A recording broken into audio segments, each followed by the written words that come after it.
Hello and welcome back to TNN's coverage of the world's 9 best fantasy football players league. I'm your host, and this is what we have for you this week.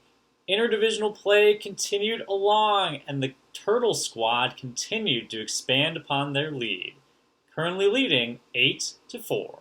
The league is now seeing the longest losing streak ever with no end in sight. TNN reached out to 0-7 Team M Vanek to see how they were adjusting. And now, we send it over to Brett to spin the wheel. Welcome back, TNN viewers, to the weekly Survivor update.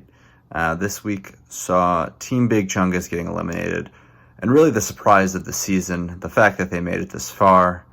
We still do not know whether or not Will knows if there's even a Survivor League that is going on, but he will not be participating in it anymore.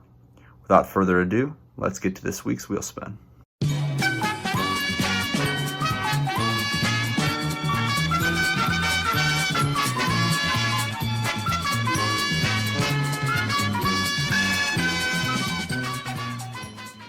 And the wheel lands on most points yet again, meaning that the Pumper McNichols are safe and immune this following week 8.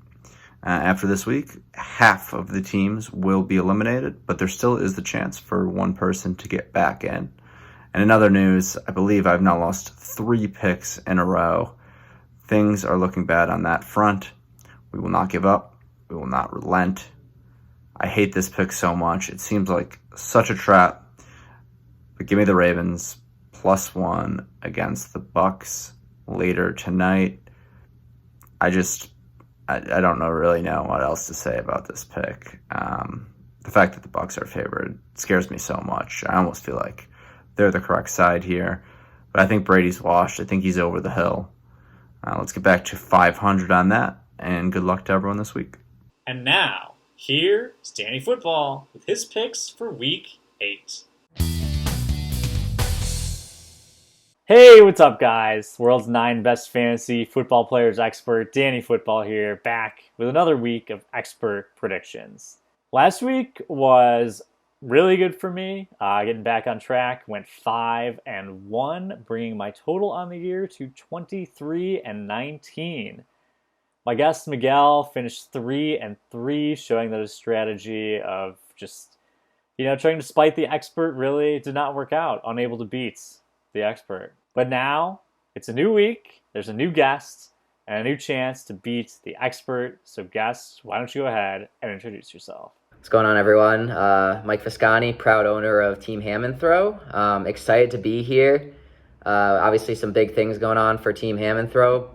Big trade and kind of looking ahead towards the future, and I have not beaten the expert yet, so we're here, and that's our mission right now, and that's what we're focusing on. Hey, third time's the charm. This could be the year. That's what they say.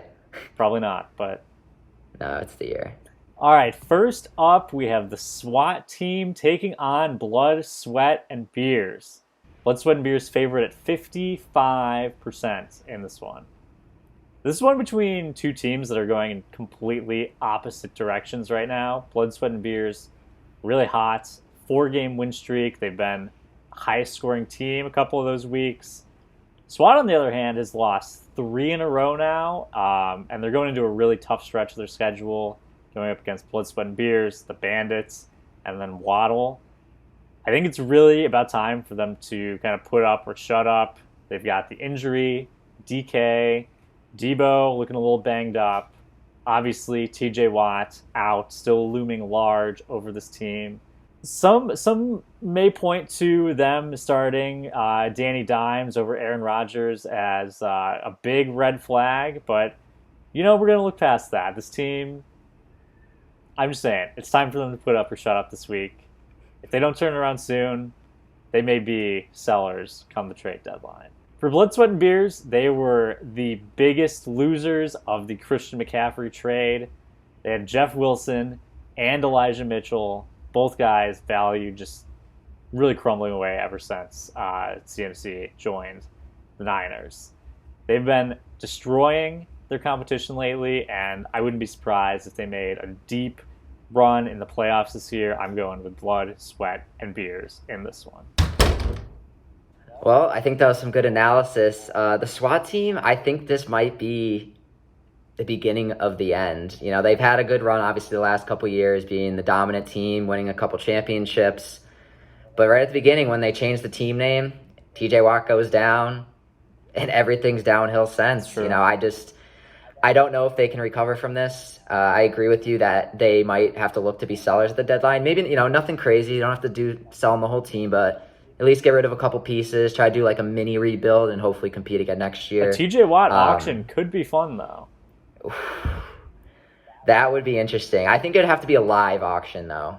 You know, get the people involved. That way, I think it would drive the price higher, personally, if you did that. So, yeah, on the other hand, blood, sweat, and beers, I don't think any team's been hotter than them. Obviously, they've taken some hits. They had probably the best running back depth in the league. And then after the Christian McCaffrey trade, as you said, as well as Cam Akers, who had some high expectations at the beginning of the year, Antonio Gibson, now that Robinson's back. You know, it looked like they lost a lot of depth, but they still have Kamara stepping up. Aaron Jones is stepping up, which more than I thought he would probably. And Joe Burrow and Jamar Chase are kind of playing out of their minds the last couple weeks. So assuming all these things stay true, you can't bet against blood, sweat, and beers. So that's my pick here. Next up, we have Bart Harley, Jarvis Landry taking on Team Big Chungus 22. This one currently 50-50, toss-up. Who do you like in this matchup? So, obviously, I have a trade history now with Bart Harvest, or whatever his name is. So, obviously, now that I own their first-round pick, I have to continuously root against them. I will say, you know, they got a good team for this year. They did what they wanted to out of that trade. They got Eckler, they got Cook. I think Eckler might be on a bye this week, but, you know, they still got Saquon. They got the star players that will carry them through. But on the other hand, you got Big Chungus coming in off of a not all-time low, but close to all-time low bad week. But I also think that wasn't necessarily because of the players. I do think that comes down to management. They started an inactive Swift. True. Some may say that Will doesn't really care about this league. I wouldn't say it, but some may. But, you know, when Will watches this video and he hears me talking about it, I think that will kind of, you know, make him think a little bit more and step further into the league where he knows he can't make these mistakes. You know, he's got to have that winner mentality. With that being said, I came here to beat the expert, so I can't take the Chunguses here. I think it's going to be closer than people expect. I actually do expect this to be a close game. The Chunguses will rise much more than they did last week, but you got to stick with BHJL. Yeah, I like that pick here. Bart Harley, they're probably feeling pretty good right now. They picked up a nice win last week, getting back on the right track. And even with Eckler on a bye, like you said, they've got some other big names that they're going to be rolling out into their starting lineup, really not missing a beat there. They also have something to look out for here, kind of, you know, real expert analysis. They have one of the greatest free agent pickups of all time in Bailey Zappi. This guy, electric, clearly better than Mac Jones. I feel sorry for anybody who has Mac Jones on their team. Just an absolutely terrible player. Should probably go out and try to trade for Bailey Zappi. I heard Brett wanted him. Brett? Look, I can't say. He may be interested. For Big Chungus, frankly, there's just not much to say. Fans will know I have a working theory that Will is not a fan of the show. So, Will, if you're watching this, you know, send me a text, give me a call, IM me, DM me, send me one of those things on, like, what's it called, the AOL Messenger, whatever it takes. Contact me, Danny Football, say, Danny Football, I want you to talk more about my team next week, and I will be happy to do that. Happy to oblige. I will give a very deep, in-depth analysis of the Chunga people. But for now, there's not much to say. I'm going with Bart Harley, Jarvis Landry. I'm still banking on Nooch not getting a first-round bye and then sucking in the first round. It's Very possible. It's very possible. And it's like, all right, say I'm sitting there, I'm not bottom 3, I have like the 4th or the 5th pick, and then Nuge comes in at the 7th or 8th pick, and I feel like it doesn't look as bad for me trading away that first pick or doing a pick swap. Next up, we have Luck of the Irish taken on Then He Waddled Away. Waddle favored here at 54%. This one I think is actually a really interesting matchup. Waddle is going to be without Mahomes this week, so it looks like they're going to be rolling Marcus Mariota out there. He's been a decent fantasy quarterback this year. For Luck of the Irish, they have now lost 2 in a row, putting them at 2-5. They really need to turn things around quick. 2-5, it's going to be very difficult for them to make the playoffs. I really don't know how they're going to salvage their season. But you know, their stock may be trending up with the big James Robinson trade. I guess they're hoping he takes on that Breece Hall role and really has the two-headed dragon of James Robinson and Derrick Henry for Luck of the Irish.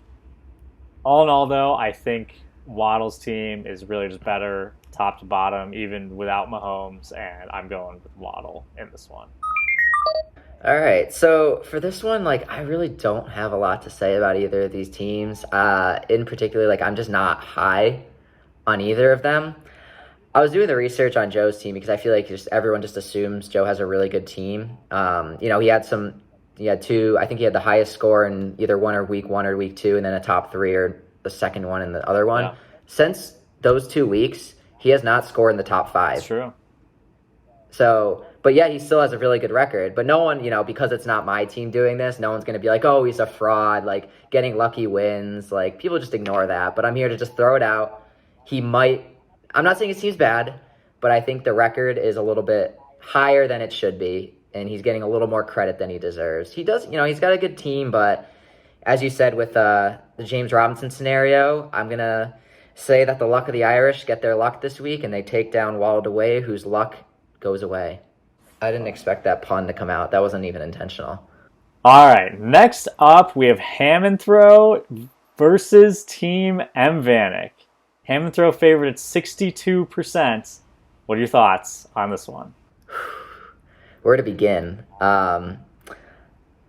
Obviously, I got to speak well about my team, and we're actually going against Team M Vanek, who every year when I come on the show, it's tradition for me to say all negative things about his team. So this is the perfect matchup for me to be on the show. So I guess just to start with Ham and Throw, obviously a big trade.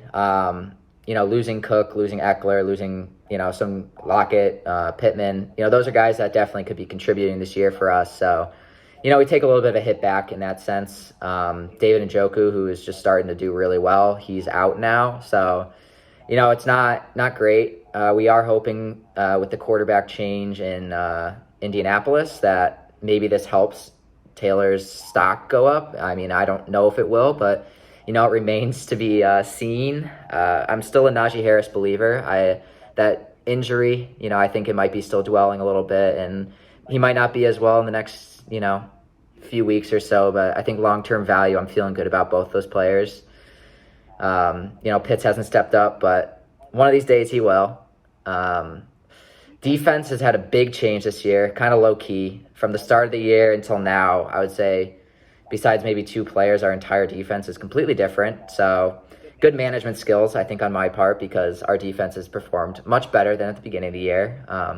So enough about my team. Let's talk about Team M Vanek. Probably the worst team that we've experienced in league history is the team that Team M Vanek is putting out this year. This might be a warning to other owners that are looking at the team that he had the first year when he looked like the powerhouse that went all in. Maybe Nooch, that happens to his team in a couple of years. We'll see. But, I think the biggest thing that stands out to me is what's his strategy? He's clearly lost this year. Some are saying he's already lost the locker room. There's been rumblings around the league, actually, saying that he should sell the team, believe it or not. I know that UNL's got a lot of guys in management. Maybe one tries to step up and take a team on themselves because M Vanek might need to be the next offensive coordinator at Alabama to kind of get his career back. In reality, though, he is sitting on, Allen and Hopkins, who are not going to get any better. True. I mean, obviously their value is only going to go down. So if he was smart, he would trade him away for whatever he can get right now. He should get rid of probably James Conner and Melvin Gordon while they're at least still playable for some teams. Like, he might not get a lot, but at least get something, because these guys are probably going to be gone in the next year or two and do nothing for a team that has no chance of winning a championship. True. So, sorry to rip into your team, Mike Vanek. I just wish you the best, and I think that you need to, step up and make these moves happen, and maybe the fans will come around and not believe you should sell the team. So, with that being said, obviously, I'm going Hammond throw big here. Yeah, that's. I think that's good analysis there. This is a really fascinating matchup. I've said it all season that Team M Vanek is just terrible. Like, probably one of the worst teams I've ever seen from top to bottom. Not a lot of redeeming qualities. And they really continue to show that to everybody every week with their just putrid 110 per week performances. They really need to move quick on the trade so that they can keep their max points for down and really secure the number 1 overall pick. But let's be honest with ourselves, even if they didn't trade away a single person from this team, I would be shocked if they didn't get the number 1 overall pick still. Frankly, I could see Team M Vanek losing every single game this year. With that being said, let's look at Hammond throw. I think the bias comes out. Look, everyone knows what I've been saying about Hammond throw this year. I know Visconti has been chomping at the bit, just waiting for me to roast his team, get a chance at a rebuttal. So you know what? I'm not going to give him that chance. I'm not going to say anything. All I'm going to say is that Team Hammond throw has been climbing up the TNN power rankings lately. They're now in a tie with Undefeated Never Lost, really separating themselves from Team M Vanek at the bottom. And I'm going to go with Hammond throw this week. That must hurt, but I realize you want to win this week. You couldn't take the L to me. So you choose me to not take the L to me. Moving on, we have Undefeated Never Lost taking on the Mental Brick Walls. Undefeated Never Lost favored in this one at 57%. Brick Walls have been the top team so far this year, and if the season ended right now, they would definitely be my choice for comeback performance of the year. Really shocked me. Got a 6-1 record. And you know what? Maybe they're not as good as the record says, but still very, very respectable what Brett and this Brick Walls team has been able to accomplish this year. I think they probably got 2 of the best picks in the rookie draft, if not the 2 best picks, and Kenneth Walker, Chris Olave, both those guys really clicking right now. And you know, when top guys in the draft like Breece Hall, Traylon Burks really aren't doing too much, those picks are looking even better. Given that the Brick Walls are basically a lock to make the playoffs because they still have a very weak Luck of the Irish and Team M Vanek on their schedule, I'm going to be very intrigued to see what they do down the stretch, see if they make that big splashy move to pick someone up and really go all in and try to win this year. Undefeated Never Lost, on the other hand, looks like they, unfortunately for all fans of the historic franchise, will be delaying their ascent to the world's 9 best fantasy football players throne for at least one more year.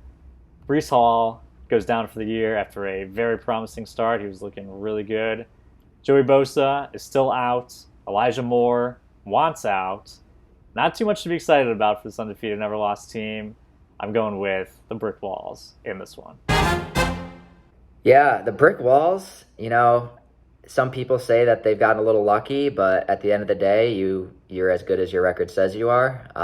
With Walker and the way he's playing, the way Josh Jacobs is playing right now, he has a dynamic duo of running backs that I probably would not have predicted would be a dynamic duo of running backs going into this year. So, he's got a good record. He's got some players on the rise. He does actually have a pretty good young core that I think, is good for him that they're performing early, because probably they're going to stick around for a while. Maybe he'll be, near the top for years to come. And with UNL, they really really didn't have a lot going for them besides Breece Hall being really good this year. And then obviously now that he's out for the year, that's kind of done. So I don't know what UNL does from here besides just lose and hope that all the teams' picks that they have also lose so he gets better draft picks.